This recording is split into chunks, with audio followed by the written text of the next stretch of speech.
শেখ হাসিনা সরকারের আরো একটা ভয়াবহ অপকর্ম বেরিয়ে এসেছে। দেশের অর্থনীতির 12টা বেজে গেলেও ভারতের স্বার্থ রক্ষায় সাবেক এই প্রধানমন্ত্রীর প্রথম লক্ষ্য।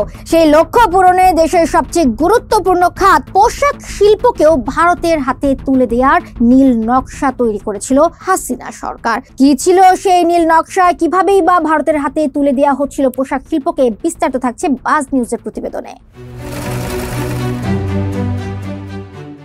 80-র দশকে যাত্রা শুরু হয়েছিল পোশাক শিল্পের। সেই সময় এই শিল্পের আকার ছিল মাত্র 23 লাখ টাকা। সময়ের ব্যবধানে সেই পোশাক শিল্পের বাজারই $5,000 কোটি ছাড়িয়ে গেছে। সেই বিশাল এই বাজারে শকুনের ভূমিকায় ভারতের আবির্ভাব। হাজার হাজার কোটি টাকার এই বাজার নিজেদের করে নেওয়ার পরিকল্পনা করে তারা। তাদের সেই পরিকল্পনা বছরের পর বছর ধরে সফল করার চেষ্টা করেছে শেখ হাসিনা সরকার।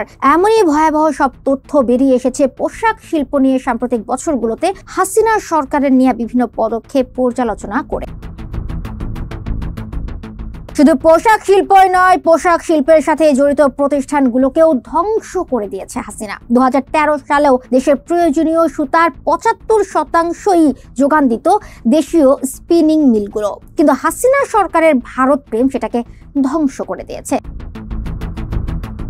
বর্তমানে 75% সুতাই আসে ভারত থেকে। বন্ধ হয়ে গেছে অধিকাংশ স্পিনিং মিল। পোশাক শিল্পের সাথে জড়িত থাকা অন্যান্য প্রতিষ্ঠানগুলোর ক্ষেত্রেও একই ভাগ্য বরণ করতে হয়েছে। এই শিল্পের কাঁচামালের 70% বেশি যোগান আসে ভারত থেকে। 2019 সালে ভারতের থাকা বৈশ্বিক পোশাক ব্র্যান্ডগুলোর অধিকাংশ পোশাকের যোগান দিত বাংলাদেশ, কিন্তু ভারতে থাকা বৈশ্বিক এই ব্র্যান্ডগুলোতে পোশাক রপ্তানি ঠেকাতে শেখ হাসিনা নতুন পোশাকের বাজারের তালিকা থেকে ভারতকে বাদ দিয়ে প্রজ্ঞাপন জারি করে।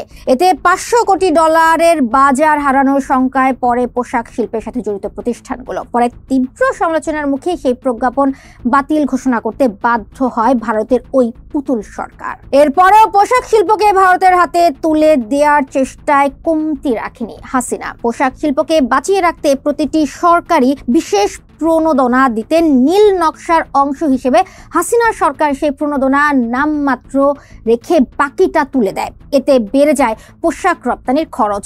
দাম বেড়ে যাওয়ায় অনেক ক্রেতাই মুখ ফিরিয়ে নেয়। সেই বাজার যেন ভারত ধরতে পারে সেই ব্যবস্থাও করেন হাসিনা সরকার। শেখ হাসিনার কবল থেকে শুধু জনগণই নয়, বেঁচে গেছে দেশের অর্থনীতির খুঁটি হয়ে থাকা পোশাক শিল্প।